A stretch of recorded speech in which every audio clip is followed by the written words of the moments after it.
الحمد لله الحنان المنان الذي خلق الإنسان وعلمه البيان والصلاة والسلام على رسوله سيد الإنس والجان وعلى آله وأصحابه ذوي الخير والإحسان أما بعد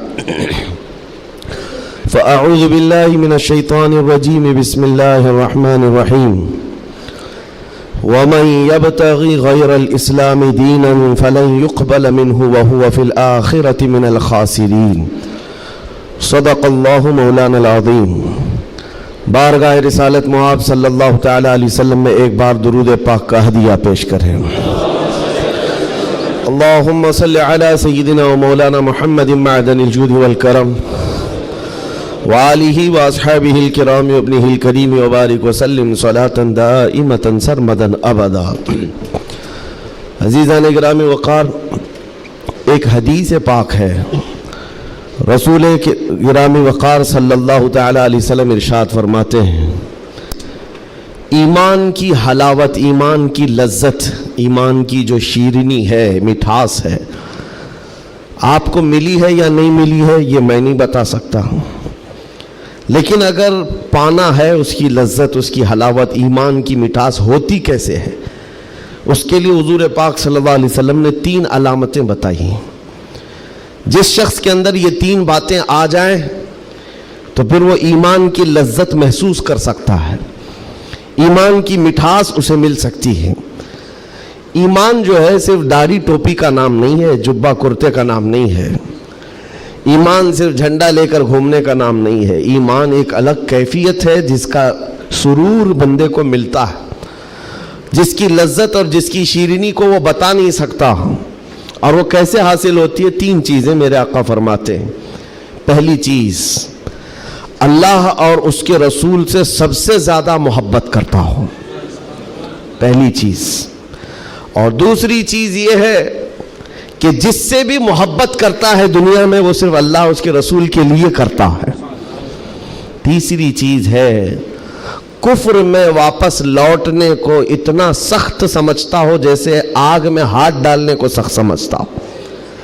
آگ میں ہاتھ ڈالنا کسی کے لیے آسان ہوگا، لیکن کفر و شرک کی طرف جانے کو سخت ناپسند کرتا ہو۔ یہ 3 چیزیں اگر تمہارے اندر آ گئی تو ایمان کی لذت مل جائے گی، ایمان کی مٹھاس مل جائے گی۔ زندگی میں سب سے زیادہ پرائیورٹی کس چیز کو ہو؟ اللہ اور اس کے رسول کو۔ دوسری چیز، دنیا میں جس سے بھی تعلق بنے گا وہ صرف اللہ اور اس کے رسول کے لیے بنے گا۔ تیسری چیز، کفر کی طرف کبھی لوٹنا پسند ہرگز نہ کرے، بلکہ کفر کا نام سنتے ہی اس کے اندر ایسی ہیبت آ جائے کہ میں آگ میں ہاتھ ڈالنا تو پسند کروں گا لیکن کفر کی طرف ہرگز نہیں جا سکتا۔ یہ 3 چیزیں تمہارے اندر ہیں یا نہیں، آپ آبزرو کر لیں، خود آپ اس کا احتساب کر لیں کبھی بیٹھ کر کے کہ میں زندگی میں سب سے زیادہ کس سے محبت کرتا ہوں۔ اگر اللہ اس کے رسول سے سب سے زیادہ محبت کرتے ہو تو اس کا مطلب ہے کہ پہلی چیز تمہارے اندر آ گئی ہے۔ اور اپنے تعلقات کو دیکھ لو، جس سے بھی آپ کے تعلقات ہیں وہ اللہ اس کے رسول کی رضا کے لیے ہے تو دوسری چیز بھی تمہارے اندر ہے۔ اور تیسری چیز بہت امپورٹنٹ ہے جو اس زمانے کے لیے ہے، کفر کی طرف لوٹنا اتنا ناپسند کرتا ہو جتنا آگ میں جانا بھی ناپسند نہ کرتا ہو۔ یعنی آگ میں جانا جتنا اس کے لیے ناپسند ہے، اس سے زیادہ کفر میں جانے کو ناپسند کرتا ہو۔ یہ چیز اگر آپ کے اندر ہے تو میرے عزیزو ایمان کی لذت مل جائے گی، ایمان کی مٹھاس مل جائے گی۔ اس دور کے حالات کے اعتبار سے میں اگر اب بات کروں، قرآن کی آیت تو 1400 سال سے یہ اعلان کر رہی ہے، وَمَنْ يَبْتَغِي غَيْرَ الْإِسْلَامِ دِينًا فَلَنْ يُقْبَلَ مِنْهُ۔ اسلام کے علاوہ کسی بھی دین کی طرف تم منہ بھی لگائے، توجہ بھی کیے تو قیامت کے دن پھر وہ سب سے بڑے گھاٹے میں ہوں گے، ہرگز قبول نہیں کیا جائے گا۔ میں بات یہاں سے شروع کرتا ہوں کہ آج لوگوں نے اس کو ہلکے میں لینا شروع کر دیا، چاپلوسی کرتے کرتے، خوشامد دوسروں کی واہواہی حاصل کرنے کے لیے کبھی پوجا پاٹ میں بھی شریک ہو گئے، کبھی ان کی رضا حاصل کرنے کے لیے ان کی محفل میں بھی بیٹھ گئے، اللہ اور اس کے رسول کو چھوڑ دیا۔ تمہارے دین میں کمی کس بات کی ہے؟ کتوں کو راضی کرنے کے لیے شیر کبھی کتا نہیں بنتا، ایک بات یاد رکھو، رسول پاک صلی اللہ تعالیٰ علیہ وسلم کا جو سپاہی ہے وہ ہر گھڑی ہر میدان میں سپاہی ہے. اسے کس چیز کی کمی ہے؟ کس چیز کی کمی ہے؟ جو عزت ملی ہے وہ نام مصطفیٰ سے ملی ہے. ایک صحابی ہیں حضرت نعمان، ایک بادشاہ کے ہاں گئے تھے ایمبیسیڈر بن کر کے، ترجمان حضور کے قاصد بن کر گئے تھے. بہت دور ملک تھا، میرے آقا مدینے میں ہیں، لیکن جانتے ہو اس بادشاہ نے آپ کے آنے کے لیے ریشم کا قالین بچھایا، سونے کی کرسی لگائی. لیکن وہ صحابی رسول جیسی آئے، اپنی تلوار سے انہوں نے ریشم کے قالین کو پھاڑ دیا، زمین پر چلنے لگے. اور کرسی جب سونے کی کلائی کی ہوئی کرسی بچھائی گئی ان کے لیے، بادشاہ نے بہت عزت دیا کہ محمد عربی کا قاصد آیا ہے، سفیر آیا ہے، لیکن انہوں نے کرسی کو بھی ٹھکرا دیا، کہا مجھے دوسری کرسی لاؤ. کیوں؟ صرف اس لیے. اس بادشاہ نے پوچھا کہ اتنا زیادہ غرور ہے عرب والوں میں، اتنا زیادہ ایٹیٹیوڈ ہے محمد عربی کے غلاموں میں، ان کے سفیروں میں؟ صحابی رسول نے کہا نہیں، نہ یہ غرور ہے نہ یہ تکبر ہے. میرے آقا صلی اللہ تعالیٰ علیہ وسلم نے فرمایا ریشم کا استعمال مرد کے لیے حرام ہے، سونے کا استعمال مرد کے لیے حرام ہے. تو میں مدینے میں رہوں تب بھی غلام ہوں، دنیا میں کہیں پر رہوں تب بھی میں غلام ہوں. انہوں نے پاس و لحاظ رکھا ہے نسبت رسول کا. تو پھر وقت کے بادشاہوں کو بھی انہوں نے جھکنے پر مجبور کیا ہے. کس چیز کی کمی ہے مسلمانوں تمہارے پاس؟ کون سی دولت کی کمی ہے؟ سب سے بڑی دولت تو تمہارے پاس یہ ہے. آج تک ایک بہت بڑی بات میں بتاؤں آپ کو، یہ آپ کی مسجد کے امام ہیں، محبت چاہے جتنی بھی کرتے ہوں آپ ان سے، عقیدت جتنی بھی کرتے ہوں، ایک دن ان سے کہہ دینا مولانا عبد الکریم اپنے باپ کا نام لے کر لوگوں کو رکوع میں جھکا کے دکھائے. لوگوں کو اللہ اکبر کہنے کی بجائے اپنے باپ کا نام یا بادشاہ کا نام لے کر سجدے میں جھکا کر کے دکھائے. کوئی جھک سکتا ہے؟ ارے بادشاہ وقت بھی یہاں آ کر کھڑا ہو جائے اور کہے میرے نام سے جھک جاؤ، مجال ہے کوئی ایک بھی پیشانی جھکے گی؟ نہیں جھکے گی. ہاں اگر ایک کمزور کسان کا بچہ بھی حافظ قرآن ہو اور آ کر مصلی پر صرف اللہ کا نام لے، سب کی پیشانیاں جھکتی. یہ خاصہ ہے اس قوم کا کہ اس قوم کو اگر جھکایا جا سکتا ہے تو صرف اللہ کے نام پر، باقی کسی کے نام پر یہ پیشانی نہیں جھکتی ہے. اور آپ کو پتا ہے آج کے دور کا یہ بھارت تو چھوٹا ہے، اکھنڈ بھارت جس پر اکبر بادشاہ راج کرتا تھا، جس میں افغانستان تک کی سیمائیں آتی تھی، اس دور میں ڈکٹیٹر رول ہے، کوئی الیکشن والا بادشاہ نہیں ہے. 40 سال تک بیٹھا ہوا بادشاہ جب نیا دین لے کر کے آیا، اور اس کا نام بھی اکبر تھا، نمازیں بھی اس نے اس طرح بنائی کہ بادشاہ کے نام پر رکوع ہوگا، سجدہ ہوگا. میرے عزیزو، ایسا تمکنت اور ایسے جلال والا بادشاہ، لاکھوں کی فوج ہے اس کے پاس، بڑے بڑے راجے مہاراجے آنکھ نہیں ملا سکتے تھے. لیکن جب اس نے یہ کہا کہ عبادت میں بادشاہ کے نام پر جھکنا ہوگا، صرف 25 سال کی عمر کا مجدد الفسانی کھڑا ہو گیا، کہا نہیں یہ پیشانی جھکے گی تو صرف اللہ کے نام پر. حد ہو گئی میرے عزیزو. بادشاہ وقت جس کے پاس سارا جبر طاقت ہے نہیں جھکا سکا. اور جھکانے کے لیے اس نے ایک بار کیا کیا، دربار میں اتنا چھوٹا سا دروازہ بنایا کہ آنے والا جھک کر کے ہی آئے. جو بھی دربار میں آئے وہ جھک کر، سیدھا آ نہیں سکتا تھا، اتنی چوکھٹ چھوٹی بنا دی. مجدد صاحب رحمت اللہ تعالیٰ علیہ کو بلایا گیا تھا دربار میں کہ یوں تو یہ جھکتا نہیں، لیکن دربار میں آنا ہے تو کیسے آئے گا. جب وہ قریب پہنچے دیکھا کہ اتنی چھوٹی چوکھٹ بنی ہوئی ہے اور یہاں جانے کے لیے رکوع کی حالت میں جانا پڑتا ہے. وہ اللہ رب العزت کا ایسا بندہ، رسول پاک کا سپاہی، اپنے دین کا محافظ، دیکھتا ہے جانا ہے ٹھیک ہے جائیں گے، لیکن جس وقت داخل ہونا تھا وہ نہ جھکے، نہ ہی رکوع کیا، نہ ہی پیشانی جھکائی، پہلے پیر اندر ڈال دیا، پیر اندر ڈال دیا.